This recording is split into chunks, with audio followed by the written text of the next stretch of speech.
Welcome to another video.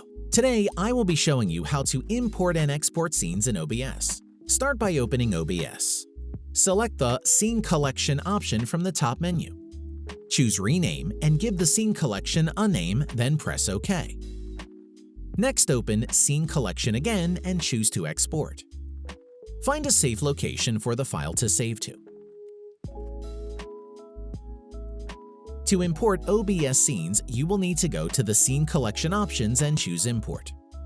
Press Add. Locate the file you want to import. It will be a .json file. Choose Import. Next, head to Scene Collection once more and select your newly imported file from the bottom of the menu. Your scenes should now be imported.